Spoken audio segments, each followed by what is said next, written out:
Hello students, I am Shivani Sharma, your maths educator, and I welcome you all to Magnet Brains, एक ऐसा platform जहां class KG से class 12 plus different competitive exams की तैयारी आप लोग बिल्कुल फ्री ऑफ कॉस्ट कर सकते हो। तो यहाँ ना तो आपको कोई सब्सक्रिप्शन लेना है और ना ही कोई कूपन कोड परचेज करना है, बस मन लगा के बहुत अच्छे तरीके से आप लोगों को पढ़ाई करनी है।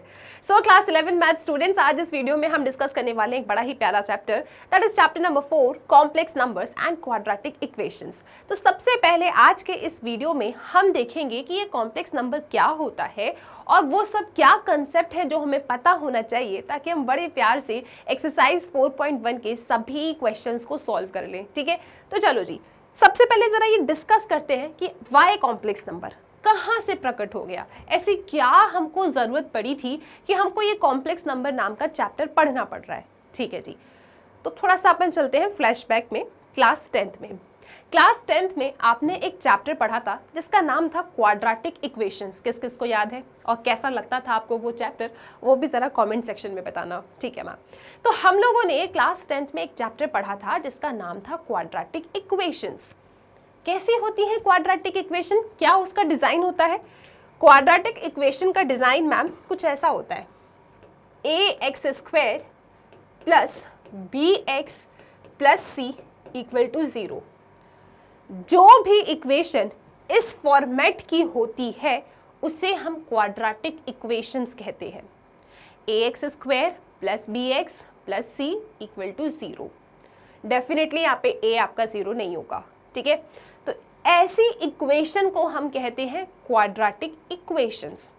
अब इन क्वाड्रेटिक इक्वेशंस को सॉल्व करने के लिए हमने 10th क्लास में बहुत सारे मेथड डिस्कस किए थे, जिसमें से एक मेथड था क्वाड्रेटिक फॉर्मूला। ठीक है, एक मेथड क्या था? Quadratic formula. ओके जी, अब बस मैं आपको जरा एक बार टेस्ट करना चाहती हूँ, बाकी के दो मेथड क्या थे वो आप मुझे कमेंट सेक्शन में बताएंगे। ठीक है, चलो जी। सो कोई भी इक्वेशन जो इस फॉर्मेट की होती है, ax² plus bx plus c equal to 0, ऐसी इक्वेशन को हम कहते हैं क्वाड्रेटिक इक्वेशन। और इस क्वाड्रेटिक इक्वेशन को सॉल्व करने के लिए, इसके सॉल्यूशन फाइंड करने के लिए, इसके रूट्स को फाइंड करने के लिए हमारे पास एक बड़ा ही प्यारा फॉर्मूला होता है जिसका नाम है क्वाड्रेटिक फॉर्मूला। और वो क्वाड्रेटिक फॉर्मूला क्या है कि x is equal to -b plus minus under root b² minus 4ac divided by 2a। इसे हम कहते हैं quadratic formula. The roots of the quadratic equation this are given by this quadratic formula. अब इस quadratic equation के जो roots है वो हमें इस quadratic formula से पता चलता है। अब इस quadratic equation के जो root होते हैं वो अगर आप लोगों को याद है तो यार 3 तरीके के थे, है ना जी? किस किस को याद है? सब बताऊंगी मैं आपको यहाँ पे, लेकिन एक बार चलो पहले रिकॉल करते हैं। इस क्वाड्रेटिक इक्वेशन के रूट्स इस फॉर्मूले से पता चलते हैं, और जो रूट होते हैं बेसिकली वो 3 तरीके के आपने डिस्कस किए थे। पहला था 2 distinct real root, 2 distinct real root. दूसरा था 2 equal roots, 2 equal real root. ठीक है ना? और लास्ट था no real root. No root नहीं कह रही हूं मैं, नो रियल रूट कह रही हूं। ठीक है, तो ये जो मेरे पास क्वाड्रेटिक इक्वेशन है ax² plus bx plus c equal to 0, इसके रूट फाइंड करने के लिए मेरे पास ये क्वाड्रेटिक फॉर्मूला होता है। इस क्वाड्रेटिक इक्वेशन के जो रूट्स होते हैं वो 3 तरीके के होते हैं। या तो 2 डिस्टिंक्ट रियल रूट मिलते हैं, 2 अलग अलग रियल रूट। रियल नंबर्स क्या होता है आई होप आप सबको पता है। अगर नहीं पता है तो बेसिक कंसेप्ट वाले वीडियोस में हमने जो पहला चैप्टर डिस्कस किया था वो नंबर सिस्टम था। उसमें जितने भी टाइप के नंबर्स होते हैं ना, उन सब नंबर्स को हमने वहाँ डिस्कस किया था। तो एक बार आप उस वीडियो को ज़रूर देखना। ठीक है, चलिए जी। सो 2 डिस्टिंक्ट रियल रूट्स, या फिर 2 इक्वल रियल रूट्स, या फिर नो रियल रूट, ये 3 तरीके के रूट्स मिलते हैं आपको।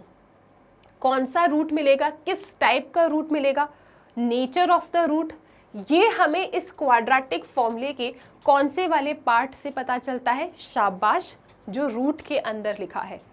सो नेचर ऑफ रूट बेसिकली हमें पता चलता है b² - 4ac से, है ना। रूट के अंदर जो ये b² - 4ac है, इसको देख के हम बता पाते हैं कि हमारे इस क्वाड्रेटिक इक्वेशन के रूट इन तीनों में से किस टाइप के होंगे। मैम कैसे?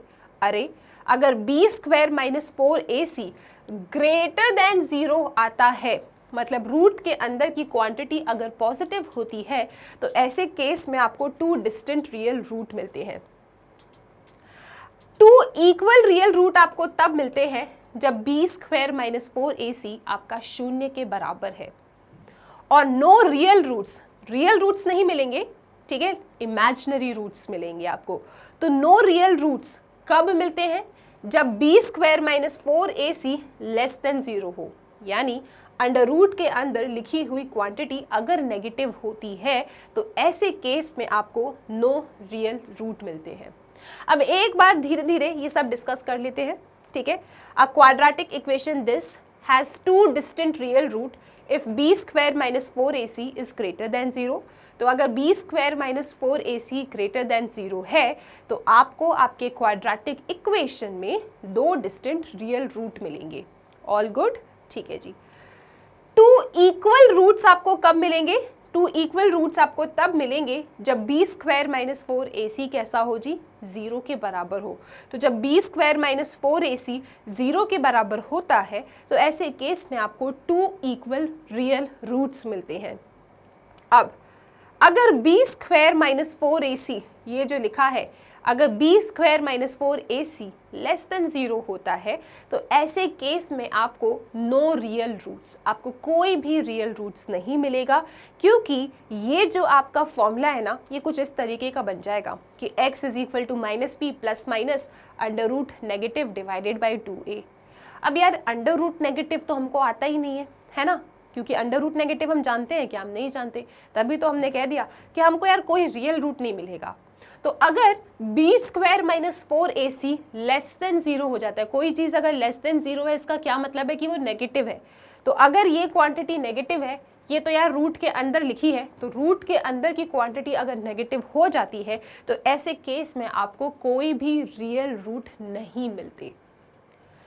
तो या इस टाइप की इक्वेशंस के रूट फाइंड करने के लिए हमारे पास एक चैप्टर आता है complex numbers and quadratic equations.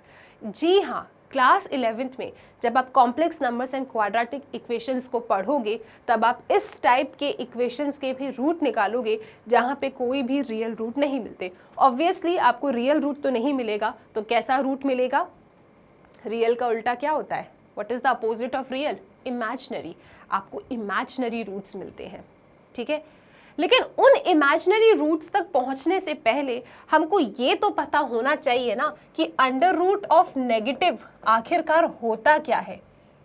क्योंकि अगर कोई भी हमसे पूछ लेता कि बच्चा जल्दी बता दो व्हाट इज रूट 25, तो भैया हम चिल्ला के बता देते 5।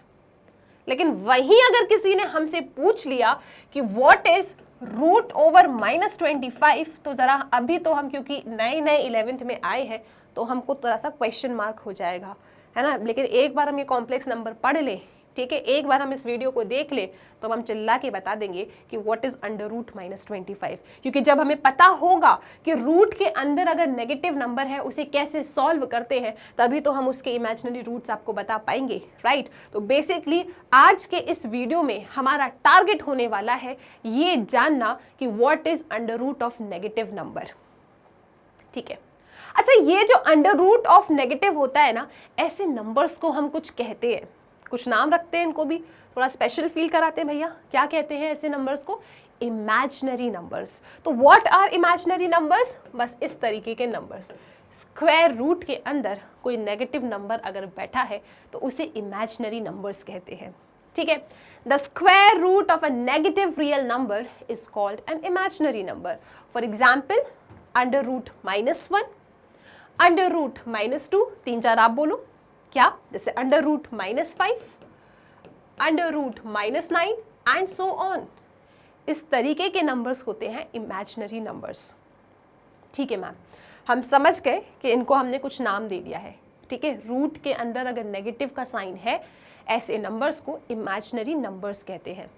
और जब हमें ये पता चल जाएगा कि रूट के अंदर जो नेगेटिव है उसे कैसे सॉल्व करते हैं, तो हम आसानी से अपने क्वाड्रेटिक इक्वेशन के इमेजिनरी रूट्स फाइंड कर लेंगे, ठीक है। ओके जी, तो ज़रा डिस्कस करते हैं कि रूट के अंदर अगर नेगेटिव का साइन बैठा है तो कैसे उसके आंसर बताना है। हम कैसे बताएं कि what is root over -5, what is root over -9, क्या होता है।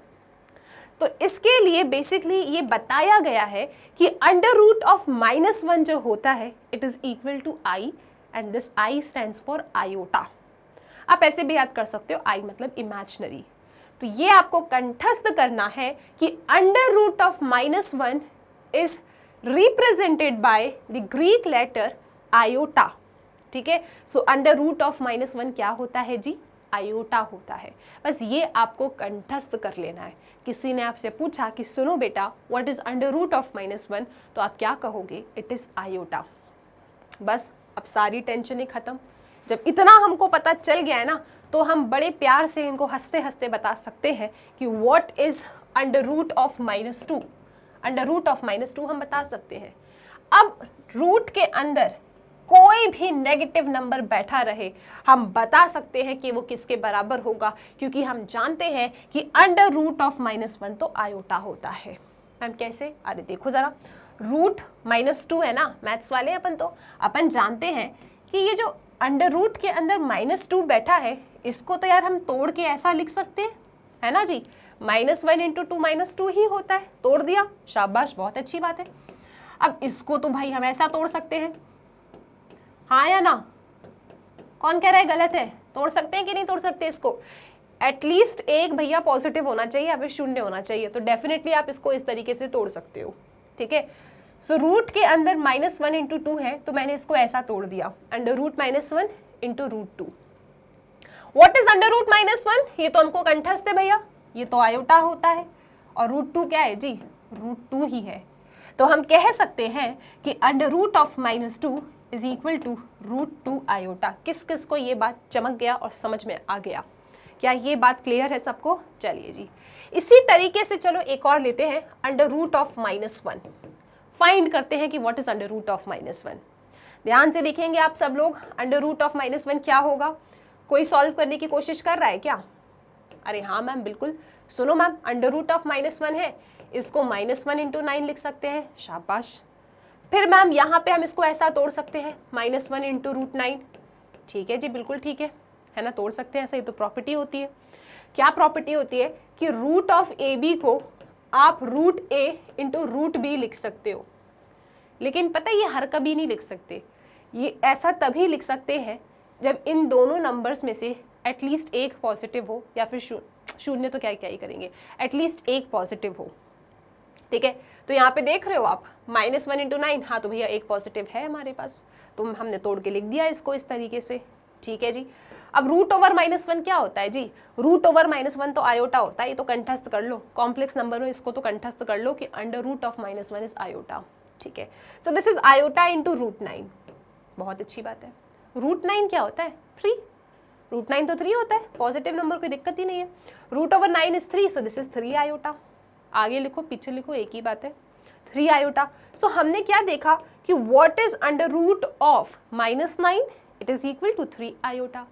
तो अब दुनिया भर के कैसे भी नंबर, नेगेटिव नंबर, अगर रूट के अंदर ये रख दें तो भैया हमको पता है कि इन्हें कैसे सॉल्व करना है, क्योंकि हम जानते हैं कि अंडर रूट ऑफ -1 तो आयोटा होता है।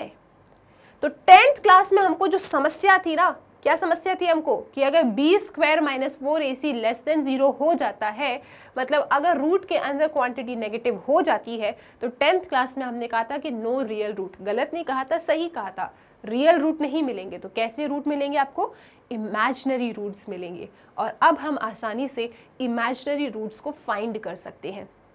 किस किस को ये बात समझ में आ गई? अगर आ गई है ये बात समझ में, तो प्यारे प्यारे मुस्कुराते हुए चेहरे तो सेंड करो कमेंट सेक्शन में, ठीक है, क्लियर है? ओके जी, यहाँ तक सब डन है। अब ये जो आयोटा है, इस आयोटा ने आपकी लाइफ में ना एकदम न्यू एंट्री ली है, तो चलो थोड़ा आयोटा के बारे में बातें करते हैं, ठीक है। हम आयोटा की डिफरेंट पावर्स के बारे में जानेंगे, लेकिन बैक ऑफ द माइंड ये चलता रहेगा कि यार ये तो हमको पता है कि under root of -1 is iota.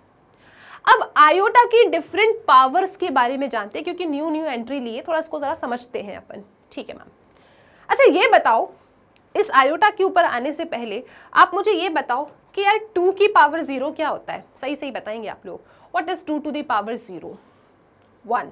शाबाश। तो 2 की पावर 0 क्या होता है? 1 होता है। तो दुनिया का कोई भी नंबर बना रहे, ठीक है, एनीथिंग, अगर उसकी पावर 0 है तो बेटा 1 आएगा। तो जब मैंने कह दिया दुनिया का कोई भी नंबर बना रहे, अगर उसकी पावर 0 है तो आंसर 1 आएगा, तो आयोटा भी तो यहीं से आया है ना। तो आयोटा की पावर भी अगर 0 है तो बेटा उसका आंसर क्या ही होगा? 1 ही होगा। तो आयोटा की पावर 0 क्या होता है जी? 1 होता है। ऑल गुड, ठीक है, शाबाश। अब आप लोग जरा ये बताओ, 100 की पावर 1 है तो आंसर क्या आएगा? 100 की पावर 1 है मैम, 100 ही तो आएगा। शाबाश, 100 की पावर 1 को मैम 100 ही कहेंगे। तो इतना आपने कैजुअली बता दिया मेरे को, तो ये बताओ यार आयोटा की पावर 1 है तो क्या आएगा जी? मैम आयोटा ही आएगा। बिल्कुल ठीक कह रहे हो। तो आयोटा की पावर 1 भैया आयोटा ही होता है। यहाँ तक तो कोई समस्या नहीं, बेसिक सा रूल है। अब ये कंठस्थ है ना आपको, है ना, under root of -1 is iota, ये तो बेसिक है, कंठस्थ है, ठीक है जी। दोनों तरफ जरा स्क्वायरिंग कर दो आप इसके, ठीक है मैम। तो यहाँ पे स्क्वायरिंग करेंगे तो -1, यहाँ पे स्क्वायरिंग करेंगे तो आयोटा स्क्वायर। और यहीं से आपने क्या सीख लिया कि आयोटा स्क्वायर क्या होता है जी? आयोटा का स्क्वायर होता है -1। क्लियर है? यहाँ तक सब सही चल रहा है? शाबाश। अब हम बात करेंगे आयोटा की पावर 3, लेकिन आयोटा की पावर 3 के बारे में डिस्कस करने से पहले हम चलेंगे थोड़ा सा क्लास 9th में और लॉ ऑफ एक्सपोनेंट का एक लॉ याद करेंगे। कौन सा लॉ मैम? हम सब जानते हैं कि a to the power m plus n है अगर, तो यार इसको a to the power m into a to the power n ऐसे ब्रेक कर सकते हैं। बेस सेम, पावर्स डिफरेंट है, मल्टीप्लिकेशन में है, तो पावर भैया ऐड हो जाती है ना। a to the power m into a to the power n को हम a to the power m plus n लिख सकते हैं, है ना जी। पावर अगर एडेड में है तो इस तरीके से ओपन होता है दीदी, तो लॉ ऑफ एक्सपोनेंट है, हम सब जानते हैं, ठीक है मैम। अब आयोटा की पावर 3 जो है, इसको हम कहेंगे, सुनो, क्या मैं 3 को 2 + 1 लिख दूं? हाँ मैम बिल्कुल लिख दो, 2 + 1 आज तक तो 3 ही होता है, ठीक है बेटा। अब क्या ये इस डिजाइन का बन गया है क्या? हाँ मैम। तो क्या मैं इसको ऐसा तोड़ के लिख सकती हूँ? बिल्कुल मैम लिख सकते हो। तो हमने लिख दिया आयोटा की पावर 2 इंटू आयोटा की पावर 1, ठीक है ना। बेस सेम है, मल्टीप्लिकेशन में है, तो भैया पावर ऐड हो जाती है। तो एक लिख के पावर एडिड फॉर्म में थी, हमने अलग अलग कर दिया यूजिंग लॉ ऑफ एक्सपोनेंट। अच्छा जी। और यहाँ पे भैया हमारे चेहरे पे आ गया एक बड़ी सी स्माइल, क्योंकि हम जानते हैं कि आयोटा स्क्वायर क्या होता है? -1, और आयोटा की पावर 1 तो भैया आयोटा ही होता है। और -1 इंटू आयोटा क्या होगा जी? माइनस आयोटा होगा। तो यही छोटी सी बात हमने यहाँ पे एक लाइन में लिख के दे दी आपको कि आयोटा की पावर 3 को आप आयोटा स्क्वायर इंटू आयोटा लिख सकते हो, ठीक है। बेस सेम है तो पावर ऐड हो जाती है। तो आयोटा की पावर 3 को आयोटा की पावर 2 + 1 में ब्रेक किया और फिर उसको इंटू में लिख दिया यूजिंग दिस प्यारा सा law of exponent. Iota square -1 है, आयोटा आयोटा है, तो -1 इंटू आयोटा इस माइनस आयोटा। तो हमने यहाँ पे ये सीखा कि आयोटा की पावर -3 क्या होता है जी? माइनस आयोटा होता है ना। यूजिंग द सेम कंसेप्ट हम लोग आयोटा की पावर 4 निकाल सकते हैं। आयोटा की पावर 4 को क्या मैं ऐसा लिख सकती हूँ? आयोटा की पावर 2 + 2, हाँ मैम। और क्या मैं इसको ऐसा लिख सकती हूँ? आयोटा की पावर 2 इंटू आयोटा की पावर 2, है ना। बेस सेम है तो पावर ऐड हो जाती है, तो पावर एडिट थी, हमने बेस सेम करा दिया इंटू करके, ठीक है जी। आयोटा स्क्वायर -1 है, आयोटा स्क्वायर -1 है। What is -1 into -1? +1। तो आपको यहाँ पे आयोटा की पावर 4 क्या मिल गया जी? +1 मिल गया। याद कर लेना इसको बस। तो यहाँ पे आपने देखा आयोटा की पावर 4 को तोड़ा, -1 इंटू -1 इज +1, तो आयोटा की पावर 4 क्या हो गया जी? +1 हो गया। तो एक बार आप लोग अपनी कॉपी में आयोटा की पावर 0 का आंसर लिखेंगे। चलो साथ में बता दो, आयोटा की पावर 0 ना यहाँ देखना है नहीं, यहाँ देखना है, सिर्फ यहाँ पे आंसर बताना है। व्हाट इज आयोटा की पावर 0? किसी की भी पावर 0 सदैव हमेशा 1 ही होती है। आयोटा की पावर 1 क्या होगी जी? आयोटा होगी, ठीक है मैम। आयोटा की पावर 2 क्या होगा मैम? -1 होगा। आयोटा की पावर 2, यहाँ पे स्क्वायरिंग किया तो मैम -1 ही तो आएगा, ठीक है, बिल्कुल ठीक है। आयोटा की पावर 3 माइनस आयोटा, आयोटा की पावर 4 इज 1, क्योंकि इसे iota square into iota square लिख सकते हैं, मतलब -1 into -1 that is +1। So iota की पावर 4 इज 1, तो आंसर आया 1 iota -1 minus iota and 1। Clear है यहाँ तक? ठीक है। अब जब आपने इतना सीख लिया है तो अब दुनिया में आयोटा की कैसी भी बड़ी बड़ी पावर्स आ जाए, आप उन्हें आराम से सॉल्व कर सकते हो। अगर आपको आयोटा की पावर 0, आयोटा की पावर 1, आयोटा की पावर 2, आयोटा की पावर 3 एंड आयोटा की पावर 4 पता है, तो अब आयोटा की पावर कुछ भी आ जाए, कितना भी बड़ा नंबर आ जाए, आप उसे सॉल्व कर लोगे। मैम नहीं मानते हम, अरे देखो साथ में सॉल्व करेंगे, लेकिन इन छोटे छोटे लॉ ऑफ एक्सपोनेंट याद रखोगे आप, ठीक है। फिर हम आपको बताऊंगी कैसे सॉल्व करना है। a to the power m into a to the power n है अगर, तो इसे a to the power m plus n में लिख सकते हैं। a to the power m की होल पावर n है, तो इसे a to the power mn लिख सकते हैं, ठीक है। ये बस आपको याद रखना है। चलो आयोटा की पावर 7 और आयोटा की पावर 998 को सॉल्व करते हैं। सबसे पहले मैं क्वेश्चन ले लेती हूँ आयोटा की पावर 7। पता है आपको क्या करना है बेसिकली? अगर मैं आपको हल्का सा रूल बता दूं तो बेसिकली पता है आपको क्या करना है, ये जो भी पावर है 4 से डिवाइड कर दिया करो, ठीक है मैम। यहाँ पे पावर क्या है 7, 4 से डिवाइड करो, तो 4 1 जा 4, यहाँ पे आया 3, ठीक है। फिर आप देखो कि यार इसको मैं ऐसा लिख सकती हूँ ना, आयोटा की पावर, हम सब जानते हैं कि यार जो डिविडेंड होता है it is divisor into quotient plus remainder. जो डिविडेंड होता है, मतलब डिविडेंड कौन है 7, तो 7 किसके बराबर होगा? 7 बराबर होगा divisor into quotient plus remainder, हाँ या ना? बिल्कुल ठीक है। तो इस आयोटा की पावर 7 को मैं लिख सकती हूँ 4 इंटू 1 प्लस 3, यहाँ तक सब ठीक है। 4 इंटू 1 तो 4 ही होता है, तो इसको मैं आयोटा की पावर 4 प्लस 3 लिख सकती हूँ। वहां पे देखो अगर a to the power m plus n है तो उसे a to the power m into a to the power n में ब्रेक कर सकते हैं। तो यहाँ पे क्या मैं इसको आयोटा की पावर 4 इंटू आयोटा की पावर 3 में ब्रेक कर सकती हूँ? डेफिनेटली। आयोटा की पावर 4 तो भैया 1 होता है और आयोटा की पावर 3 क्या होता है? Minus iota. याद नहीं तो सीख लो एक बार। आयोटा की पावर 3 को आयोटा स्क्वायर इंटू आयोटा लिखेंगे, iota square -1, this is iota, तो दिस इज माइनस आयोटा। तो यहाँ पे आयोटा की पावर 3 क्या आया जी?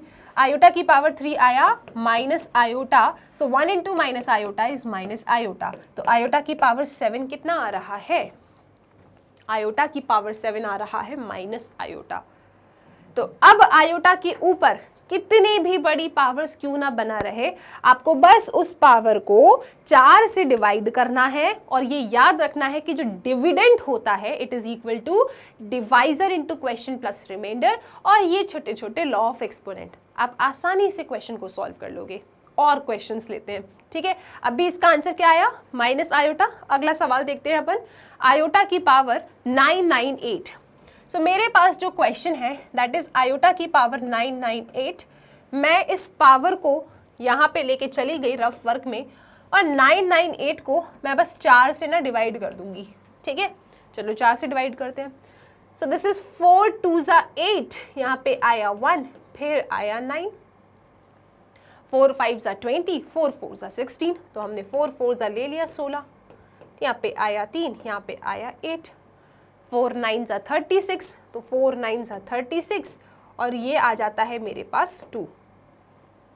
तो यहाँ पे जो मेरा ये 998 है बेसिकली ये कैसे आया? Dividend is equal to divisor into quotient, divisor into quotient plus remainder, है ना जी।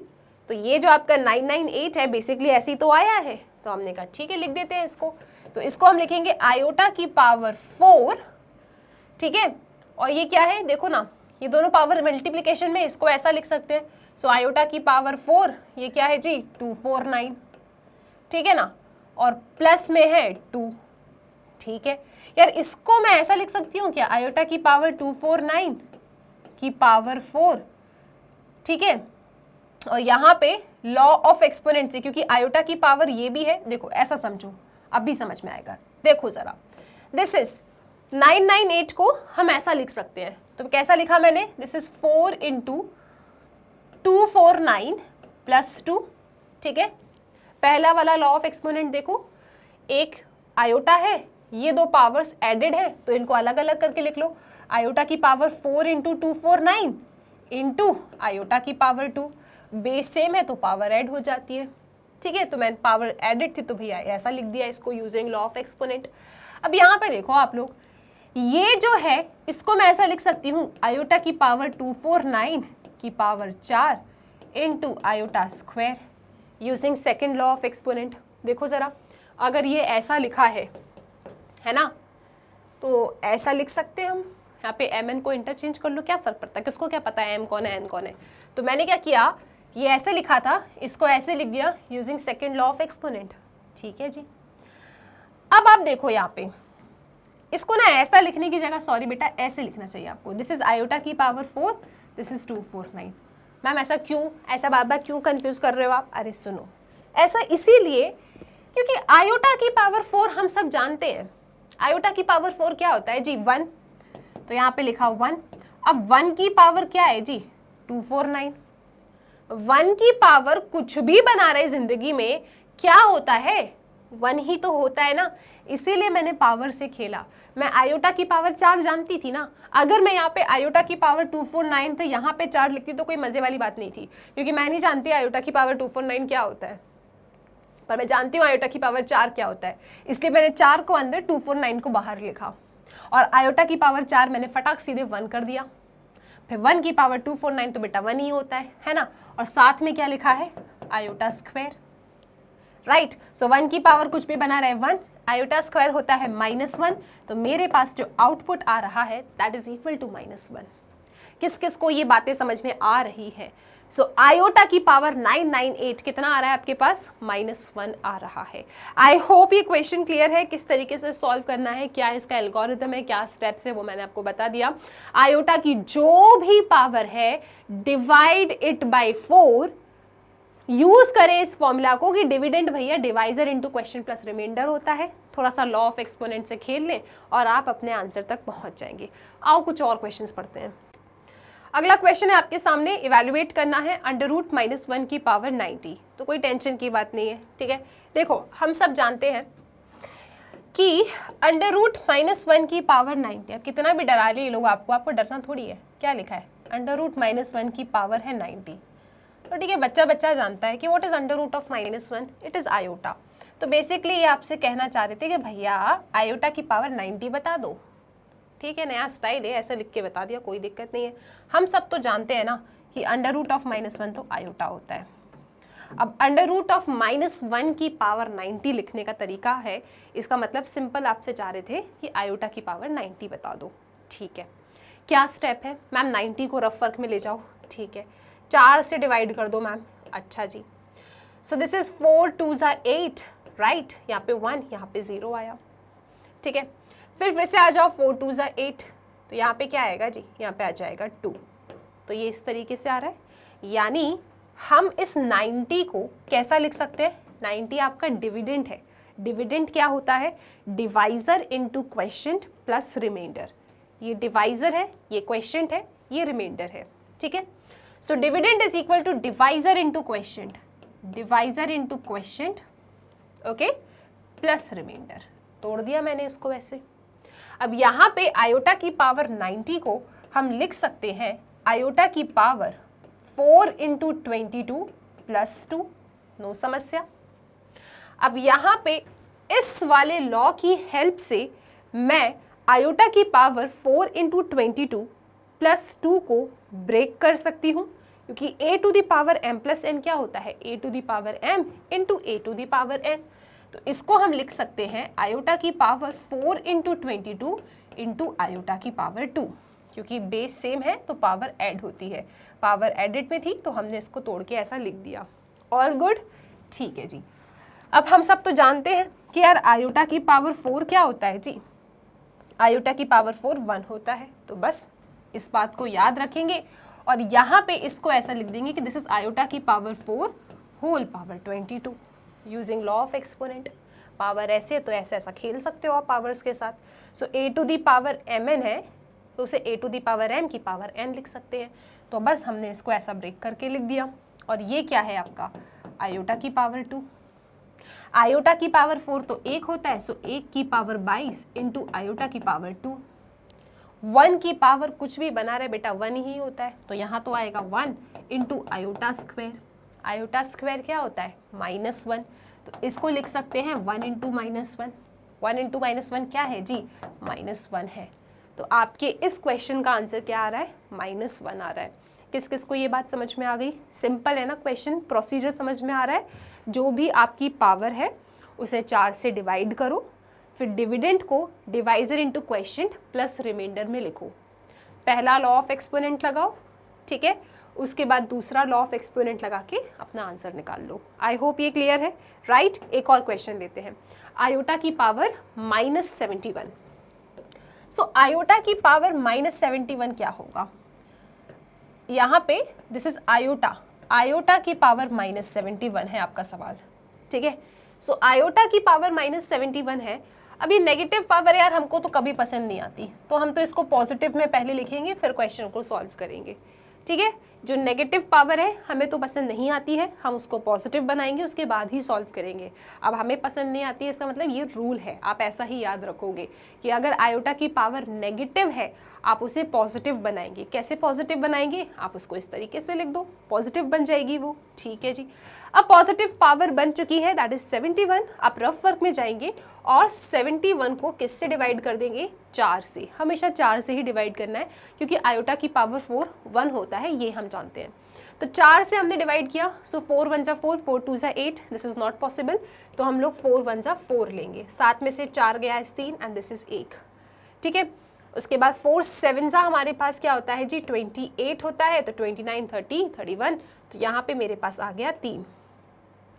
ये मेरा डिविडेंड है ना जी, ये मेरा डिवाइजर है।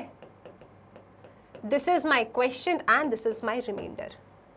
तो जो मेरा डिविडेंड है दैट इज 71, इसको मैं कैसे लिख सकती हूँ? Divisor into quotient plus remainder, बस बन गई अपनी बात, ठीक है। अब इसको हम कैसा लिख देंगे? दिस इज 1 अपॉन आयोटा की पावर जो 71 है उसे आप लिखेंगे 4 इंटू 17 प्लस 3। आपने ऐसा तोड़ के लिख दिया इसको, ठीक है। अब यहाँ पे लगा दो law of exponent, so this is equal to 1 upon, ये क्या बनेगा? आयोटा की पावर 4 17 इंटू आयोटा की पावर 3। नो समस्या, तोड़ दिया हमने इसको इस तरीके से, ठीक है ना। लॉ ऑफ एक्सपोनेंट साथ में लगा दिया अपन ने। अब ये क्या बनेगा जी? ये बनेगा आपके पास आयोटा की पावर 4 तो 1 होता है, तो ये आ जाएगा 1 upon 1 to the power 17 into iota की पावर 3। अब 1 की पावर कुछ भी बना रहे बेटा 1 ही होता है, तो यहाँ पे आएगा आपके पास 1 अपॉन 1 इंटू आयोटा की पावर 3। आयोटा की पावर 3 क्या होता है? माइनस आयोटा, है ना, वो भी सिखाया था अभी आपको। तो यहाँ पे क्या मिलेगा आपको? माइनस आयोटा, तो this is coming out to be minus iota. तो आपके इस सवाल का आंसर क्या आ रहा है जी? 1 अपॉन आयोटा की पावर 71 क्या आ रहा है? माइनस आयोटा आ रहा है, ठीक है। तो इनने जो आपको सवाल दिया था ना कि बेटा आयोटा की पावर -71 बताओ, लो आंसर आ गया। वो ही प्रोसीजर है, बस आयोटा की जो भी पावर है आप उसे पॉजिटिव बना के फिर सॉल्व कर लेना, सेम प्रोसीजर। एनी समस्या? सब ठीक? चलिए जी एक और क्वेश्चन लेते हैं। एक और क्वेश्चन लेते हैं आयोटा की पावर -1। अच्छा, अपन ने अभी इस वाले क्वेश्चन का आंसर क्या कहा? आयोटा की पावर -71 का आंसर मैंने शायद आपको माइनस आयोटा कह दिया है ना। बेसिकली आपके पास आया क्या था? वो 1 अपॉन आयोटा क्यूब आया था, राइट। एंड आयोटा क्यूब क्या होता है? माइनस आयोटा, तो वो न्यूमरेटर में नहीं, ऐसा डिनोमिनेटर में था। अब चाहे तो पता है इससे थोड़ा और आगे भी जा सकते हैं, या तो इतने में रुक जाओ, ठीक है, अदरवाइज आप थोड़ा आगे भी जा सकते हैं। फिर से एक बार ऊपर नीचे आयोटा से मल्टीप्लाई डिवाइड कर दो, ठीक है। इतने में रुकोगे वो भी ठीक है, और आगे चल रहे हैं थोड़ा और चल लो और सॉल्व कर लो। कैसे मैम? क्या मिलेगा आपको यहाँ पे? 1 into iota is iota divided by minus iota into iota, so minus iota का स्क्वायर। ठीक है, आयोटा का स्क्वायर क्या होता है जी? आयोटा का स्क्वायर -1 होता है। -1 इंटू 1 इज -1 इंटू -1 इज +1, तो ये +1 हो गया। मतलब कुल मिला के मेरे पास आंसर क्या आया? आयोटा आया। ठीक है, पहले जस्ट अभी मैंने आपको क्या कह दिया था कि आयोटा की power -71 is equal to minus iota. Actually it was 1 upon minus iota. ठीक है, डिनोमिनेटर में था वो। इतना रुकना है, इतने में भी रुक सकते हो, या फिर ऊपर नीचे आयोटा का मल्टीप्लाई करके और सिंप्लीफाई कर सकते हो आंसर को। आई होप ये क्लियर है। अब चलते हैं आयोटा की पावर -1 को सॉल्व करने। जो सवाल है आयोटा की पावर -1, ओके, इसको यार हम 1 अपॉन आयोटा लिख सकते हैं, नेगेटिव पावर तो नहीं चाहिए। आयोटा की पावर -1 को मैं 1 अपॉन आयोटा लिख सकती हूँ। अब इसको क्या डिवाइड करूँगी, है ना? तो हम क्या कर रहे हैं ना, ऊपर नीचे मैथ्स वाले हैं, मानेंगे तो नहीं ऐसे बिना खेले, थोड़ा तो मैथ्स का काम करेंगे। हमने क्या किया, हमने ऊपर नीचे आयोटा से मल्टीप्लाई कर दिया। ठीक है मैम, कोई समस्या नहीं है, बैलेंस है। जब तक बैलेंस है तब तक कोई समस्या नहीं है। मैथ्स में कुछ भी करो, प्लस करो, माइनस करो, इंटू करो, डिवाइड करो। 1 अपॉन आयोटा था, मैंने कहा क्या करूँ मैं इसमें, तो मैंने ऊपर नीचे आयोटा से मल्टीप्लाई डिवाइड कर दिया। तो 1 इंटू आयोटा तो यार आयोटा होगा, आयोटा इंटू आयोटा तो आयोटा स्क्वायर होगा। ठीक है ma'am, so this is iota, और आयोटा स्क्वायर क्या होता है, बच्चा बच्चा जानता है, -1 होता है। तो बेसिकली मेरे पास आंसर क्या आया जी, माइनस आयोटा आया। -1 तो ऊपर ला सकते हैं ना अपन। ठीक है, तो माइनस आयोटा आंसर आ गया। तो आयोटा की पावर -1 कितना आया, माइनस आयोटा आया। क्या इस क्वेश्चन में किसी को कोई भी समस्या? तो अब हम लोगों ने पावर्स ऑफ आयोटा के बारे में डिस्कस कर लिया है। अभी तक हमने क्या देखा, अभी तक हमने देखा कि व्हाट आर इमेजिनरी नंबर्स। क्यों हमें इमेजिनरी नंबर्स पढ़ना पड़ रहा है, क्योंकि 10th क्लास में समस्या हो गई थी। ऐसे नो रियल रूट मिल रहे थे, लेकिन अब भैया नो रियल रूट का है, ऐसा तो नहीं कहा कि नो रूट, रियल रूट नहीं है, तो कैसे रूट मिलेंगे आपको? आपको मिलेंगे इमेजिनरी रूट्स, इमेजिनरी नंबर्स। तो वो इमेजिनरी नंबर्स क्या होते हैं, पहले हमने वो जाना कि अंडर रूट के अंदर अगर नेगेटिव है तो that is equal to iota. और फिर हमने देखा कि कैसे हम डिफरेंट टाइप्स के नेगेटिव जो रूट के अंदर नंबर्स हैं उनको लिख सकते हैं। हमने अंडर रूट -5 देखा, अंडर रूट -9 देखा, हमें पता चल गया कि हम इन्हें कैसे ब्रेक कर सकते हैं। उसके बाद हमने पावर्स ऑफ आयोटा के साथ खेला। ठीक है, दिस इज इम्पॉर्टेंट। इन्हें खेलने के साथ हमने ये क्वेश्चन फिनिश किए, क्योंकि ऐसे क्वेश्चन आपके एग्जाम में आ सकते हैं। तो इमेजिनरी नंबर्स क्या होता है ये हमने डिस्कस कर लिया। अब हम बात करते हैं एक इम्पॉर्टेंट नोट के बारे में, जो मैंने आपको पहले ही बता दिया था, लेकिन स्टिल इस नोट को आप याद रखेंगे। क्या नोट है ये, कि for any 2 real numbers a and b, ये जो रिजल्ट होता है ना, root A B is equal to root A into root B, ये रिजल्ट हर कभी नहीं लग जाता है ना? जो ये root A into root A B है, ऐसा जो ब्रेक करके अपन अलग अलग कर देते हैं, ये रूल हर कभी नहीं लगता है। हमेशा अंडर रूट ए बी को आप लोग root A into root B नहीं लिख सकते हो। आप ऐसा सिर्फ और सिर्फ तभी लिख सकते हो when at least one of the given number is either 0 या पॉजिटिव। इन दोनों में से एक नंबर या तो बेटा 0 हो या फिर पॉजिटिव हो। एटलीस्ट 1 तो भैया पॉजिटिव होना है। दोनों पॉजिटिव होंगे तो भी लग जाएगा, एक नेगेटिव है एक पॉजिटिव है तो भी ये रूल लग जाएगा। लेकिन अगर दोनों नेगेटिव हो गए तो आप इस रूल को नहीं लगा सकते हो। कहने का मतलब ये है कि आप लोग 2 इंटू -3 को डेफिनेटली रूट 2 इंटू रूट -3 लिख सकते हो। ठीक है, आप लोग रूट ओवर 2 इंटू 3 को डेफिनेटली रूट 2 इंटू रूट 3 लिख सकते हो, लेकिन आप लोग रूट ओवर -2 इंटू -3 ये जो है इसको आप लोग ऐसा नहीं लिख सकते हो। ठीक है, रूट ए बी में जो नंबर है इनमें कम से कम एक तो भैया पॉजिटिव होना चाहिए, कम से कम। दोनों भी पॉजिटिव होंगे तो भी ये रूल लग जाएगा। एक पॉजिटिव एक नेगेटिव होगा तो भी आप ये रूल लगा सकते हो, लेकिन अगर दोनों ही नेगेटिव हो गए तब बेटा आप ये रूल नहीं लगा सकते। मैम क्यों, ऐसा क्या हो गया? तो देखो, आप खुद देख लो। यहाँ पे जो ये है root over -2 into root over -3, अगर आपने इसको ऐसा लिखा तो ये क्या आएगा आपके पास, ये क्या आएगा -2 इंटू -3। -2 इंटू -3 क्या हो जाएगा जी, पॉजिटिव 6 हो जाएगा। ऐसे ही मिलेगा ना आपको, चेक करो ना आप लोग, देखो ज़रा, रूट -2 इंटू रूट -3 है तो अंडर रूट के अंदर -2 इंटू -3 ऐसे लिखेंगे, root a into root B, root A B, minus minus plus 2 into 3 6, तो रूट 6 मिल रहा है। लेकिन हमने अभी क्या सीखा, हमने अभी ये सीखा कि भैया ये जो रूट ओवर -2 है ना, ये तो बेसिकली √2 आयोटा होता है। रूट ओवर -3 जो है ये तो बेसिकली √3 आयोटा होता है। अब आप देखेंगे इसे, √2 इंटू √3 दोनों पॉजिटिव है तो ये तो √6 हो गया। आयोटा इंटू आयोटा क्या होगा जी, आयोटा स्क्वायर, और आयोटा स्क्वायर क्या होता है जी, माइनस होता है। तो रूट -2 इंटू रूट -3 √6 के बराबर नहीं होता है, लेकिन रूट -2 इंटू रूट -3 माइनस √6 के बराबर होता है। तो यहाँ पे जो ये इस तरीके से लिखा, ये स्टेटमेंट गलत है। इसका आंसर क्या होगा, -√6 होगा।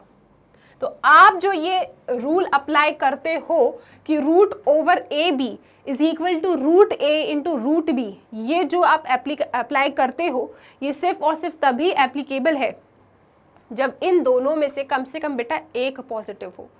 अगर दोनों नेगेटिव हो गए तो आप इसको ऐसा नहीं लिख सकते। आई होप ये पॉइंट क्लियर है। क्या सबको ये बात समझ में आ गई कि रूट ओवर ए बी को root A into root B सिर्फ और सिर्फ तभी लिखा जा सकता है जब ए एंड बी या तो दोनों पॉजिटिव हो या कम से कम बेटा एक पॉजिटिव हो एक नेगेटिव हो। परंतु दोनों नेगेटिव हो गए तो ये ऐसा नहीं लिख सकते। एग्जाम्पल के साथ आपको बताया कि क्यों नहीं लिख सकते।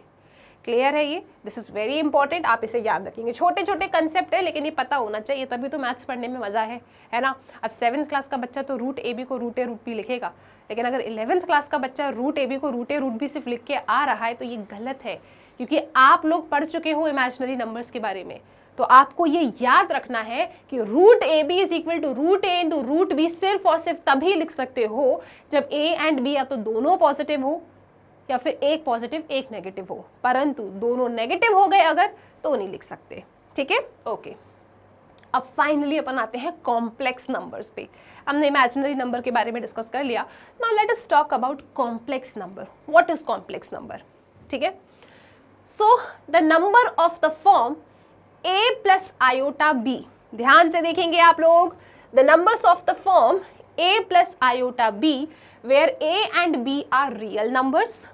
कोई भी नंबर जो a प्लस आयोटा b के फॉर्मेट के है, ठीक है, यहां पे ये a और b कौन है बेटा? रियल नंबर्स है। रियल नंबर के अंदर सब आता है, natural number, whole number, integer, ये सब आपके रियल नंबर है। ठीक है, आपका rational, irrational, they all are real numbers. ठीक है, ओके। तो कोई भी नंबर जो a प्लस आयोटा b के फॉर्मेट का होता है, जिसमें a एंड b क्या होते हैं? रियल नंबर्स होते हैं। Any number of the format a plus iota b जिसमें आपके छोटे छोटे प्यारे प्यारे a b हैं, ये रियल नंबर्स होते हैं। और आप सब जानते हो यार, आयोटा को तो अब तो फेमस है ये आयोटा। आयोटा क्या होता है? √-1। ठीक है, तो ऐसे नंबर को हम कॉम्प्लेक्स नंबर कहते हैं। The number of the form a plus iota b, जहाँ पे a एंड b मेरे रियल नंबर्स हैं। रियल नंबर्स मतलब रैशनल प्लस इरैशनल। ठीक है, any number of the form a plus iota b, ठीक है, जहाँ पे a एंड b मेरे रियल नंबर्स हैं एंड ये आयोटा मेरा √-1 है, इसे हम कॉम्प्लेक्स नंबर कहते हैं। तो कोई भी नंबर जिसकी design a plus iota b format की होगी, those numbers are complex numbers. ठीक है मैम, और जो कॉम्प्लेक्स नंबर का सेट है उसे आप C से डिनोट करते हो। ये आपने चैप्टर नंबर 1 सेट थ्योरी में पढ़ लिया होगा। The set of all complex number is denoted bye C। Okay, example ले लेते हैं कुछ, जैसे 2 + 5 आयोटा। ये आयोटा आप आगे लिखो या यहाँ पे पीछे लिखो, कोई फर्क नहीं पड़ता, एक ही बात है। सो 2 + आयोटा 5 कहूँ या 2 + 5 आयोटा कहूँ, कॉम्प्लेक्स नंबर ही है वो। और एग्जाम्पल बनाओ, -3 + √2 आयोटा, ये भी कॉम्प्लेक्स नंबर है। 2/3 - 5/7 आयोटा, ये भी कॉम्प्लेक्स नंबर है। शर्त क्या है कॉम्प्लेक्स नंबर की? a plus iota b design का दिख रहा है, a एंड b आपके रियल नंबर है और आयोटा बेटा √-1 होता है, हम सब जानते हैं। तो ये सब के सब मेरे कैसे हैं, कॉम्प्लेक्स नंबर है।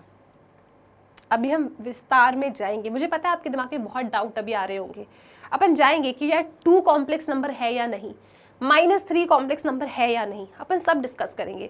लेकिन अभी बस आप इतना फोकस कीजिए कि किसी ने आपसे पूछा व्हाट इज कॉम्प्लेक्स नंबर, तो आप कहोगे उन नंबर्स को कॉम्प्लेक्स नंबर कहते हैं जो A+i फॉर्मेट के होते हैं। और याद रखिएगा A एंड B जो मैं बार बार बोल रही हूँ ये रियल नंबर्स होते हैं, and real numbers are what, rational plus irrational.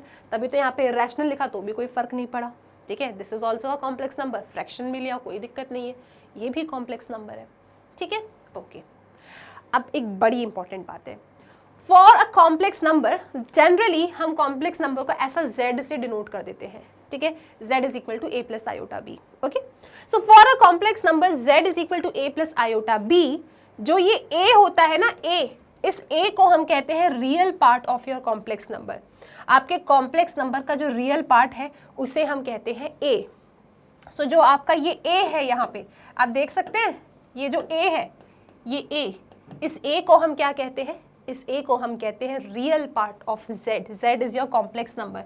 सो बेटा a क्या है, a है आपका रियल पार्ट। बहुत ध्यान से सुनेंगे आप लोग, ये जो a होता है इसे हम कहते हैं रियल पार्ट ऑफ z, और रियल पार्ट ऑफ z को ऐसे डिनोट करते हैं। और आयोटा के बाद जो नंबर होता है, आयोटा के बाद जो नंबर होता है उसे कहते हैं इमेजिनरी पार्ट ऑफ z, और उसे IMZ से डिनोट करते हैं। तो यहाँ पे आपको ध्यान देना है, बहुत अच्छे से सवाल आता है पेपर में। ये जो a है आपका इसे कहते हैं रियल पार्ट ऑफ z, और ये जो b है आपका इसे कहते हैं imaginary part of z। All good, ठीक है। So what is complex number, a number of the form A+i, where A and B are real numbers, and real numbers is the collection of rational plus irrational. ऐसे number को हम कहते हैं complex number. Denote कर दो z से, z is equal to A+i, ये जो A एंड B होते हैं ना, ये A एंड B क्या होते हैं जी, ये A एंड B आपके रियल नंबर्स होते हैं, ठीक है। फिर z is equal to A+i में जो a है उसे रियल पार्ट कहते हैं, जो b है उसे इमेजिनरी पार्ट कहते हैं। ऑल गुड, यहाँ तक सब ठीक है। चलो जी, यहाँ तक डिस्कस हो गया। चलो एक डायग्राम से समझते हैं। इस डायग्राम को देखो आप, जितनी बातें अपन ने डिस्कस करी इस डायग्राम से समझते हैं और फिर कुछ एग्जाम्पल्स लेते हैं। कॉम्प्लेक्स नंबर जो होता है आपका, it is of the form z is equal to A+i। Iota को आगे रखो या पीछे रखो कोई फर्क नहीं पड़ता, एक ही बात है, ठीक है मैम। अब इस कॉम्प्लेक्स नंबर में जो आपका रियल पार्ट होता है, real part of complex number वो कौन है, a। So real part of z is what, a, ठीक है। इमेजिनरी पार्ट क्या होगा आपके इस कॉम्प्लेक्स नंबर का, b। आयोटा के बाद जो लिखा है it is known as imaginary part, ठीक है, राइट। अब यहाँ पे देखेंगे square root of a negative real number -1, under root of -1 क्या होता है, आयोटा होता है, हम सब जानते हैं। एक एग्जाम्पल देख लो आप, आपके सामने एक कॉम्प्लेक्स नंबर है ये -2 + 3 आयोटा। अब जल्दी से बताओ इसका रियल पार्ट क्या है, रियल पार्ट को कैसे लिखते हैं, REZ। तो रियल पार्ट क्या है इसमें, रियल पार्ट है -2। इमेजिनरी पार्ट क्या है इसमें, इमेजिनरी पार्ट है आयोटा के बाद, तो आयोटा के बाद क्या लिखा है, 3, तो दिस इज 3। मैम आयोटा के पहले लिखा है, अरे आयोटा को आगे घुमाओ पीछे घुमाओ, बस आयोटा के छोड़ के जो नंबर है दैट पूरा number is imaginary part of z, ठीक है, क्लियर है सबको। तो इसके ऊपर सवाल आता है, 1 मार्क्स में पूछा जाता है कि भैया रियल पार्ट बताओ, इमेजिनरी पार्ट बताओ। तो याद रखना complex number is of the format z is equal to A+i। यहाँ पे a and b real numbers होते हैं, लेकिन अगर मैं रियल पार्ट की बात करूँ, real part of complex number is a and imaginary part of the complex number is b and under root of -1 is iota, ठीक है। चलो जी, आई होप ये क्लियर है। आगे आ जाओ जल्दी से, कॉम्प्लेक्स नंबर में कुछ एग्जाम्पल ले लेते हैं। यहाँ पे मेरे पास एक z is equal to 5 + 9 iota, ये एक कॉम्प्लेक्स नंबर है मेरे पास, z is equal to 5 + 9 iota. इसमें से जल्दी बता दो आप लोग रियल पार्ट ऑफ z क्या है और इमेजिनरी पार्ट ऑफ z क्या है। अच्छे बच्चे आंसर नहीं देखेंगे, अपने आप बताएंगे। मैम रियल पार्ट है 5 एंड मैम इमेजिनरी पार्ट है 9, शाबाश, ठीक है। पार्ट की बात कर रही हूँ मैं, रियल पार्ट क्या है यहाँ पे, रियल पार्ट है आपका 5 एंड इमेजिनरी पार्ट है आयोटा को छोड़ के कौन है नंबर +9, तो +9 इज योर इमेजिनरी पार्ट। एक और क्वेश्चन देख लो जल्दी से। नेक्स्ट क्वेश्चन है आपके सामने, कोई आंसर नहीं देखेगा, ठीक है। z is equal to 2/3 -3 iota. इसमें आपका रियल पार्ट ऑफ z क्या है जी, और इमेजिनरी पार्ट ऑफ z क्या है, जल्दी से बता दो। मैम रियल पार्ट तो मैम 2/3 है और मैम इमेजिनरी पार्ट तो -3 है, साइन के साथ लोगे, ठीक है। 3 नहीं होगा, -3 होगा। आयोटा को छोड़ के जो भी लिखा है सब उठा लो, ठीक है। प्लस को क्या उठाओगे, तो माइनस को तो उठाना पड़ता है। अगर प्लस होता तो हम नहीं बोलते, नॉर्मल बोल देते यार +9, है ना। लेकिन नेगेटिव है तो भैया नेगेटिव का साइन तो लेके आना पड़ेगा, ठीक है।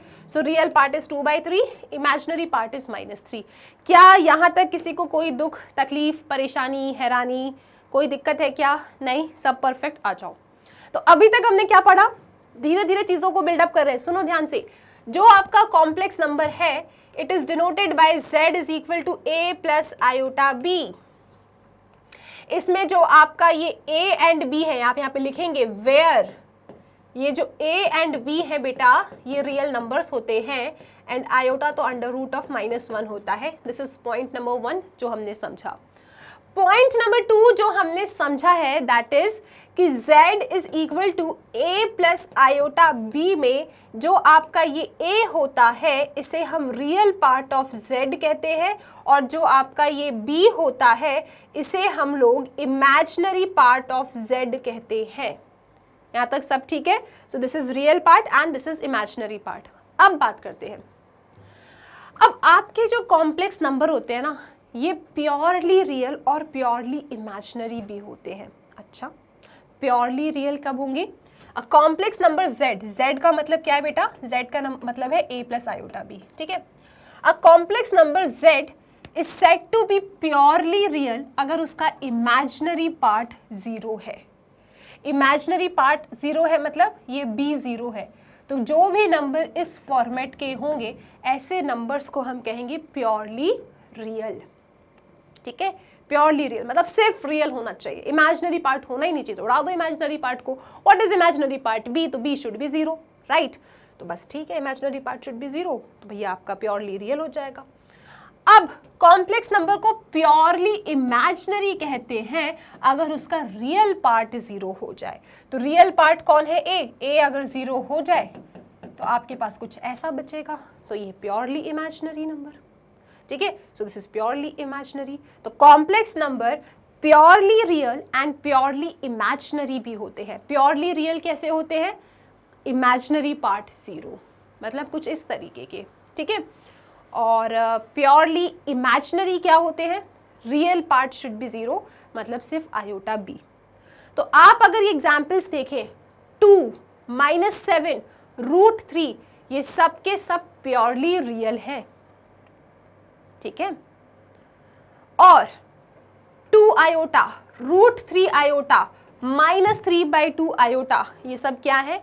प्योरली इमेजिनरी है। क्लियर है सबको? राइट, यहां तक सब डन है। क्या इसको देख के आप कुछ कंक्लूड कर सकते हो? आपने देखा था कि जो ये कॉम्प्लेक्स नंबर है z is equal to a plus iota b, यहाँ पे a एंड b दोनों रियल नंबर होते हैं। अब आपके जो ये प्योरली रियल नंबर है, यहाँ पे देखो आप, जो प्योरली रियल कॉम्प्लेक्स नंबर है उसमें इमेजिनरी पार्ट 0 है, तो आपके पास क्या आया? z is equal to a, और ये a क्या होता है? रियल नंबर्स होते हैं। आप यहाँ पे देखो ये सब के सब आपके कॉम्प्लेक्स नंबर ही है, लेकिन कैसे कॉम्प्लेक्स है? ये प्योरली रियल कॉम्प्लेक्स नंबर है। तो क्या मैं ऐसा कह सकती हूँ कि every real number is a complex number? True और फॉल्स? क्या दुनिया के सारे रियल नंबर कॉम्प्लेक्स होंगे?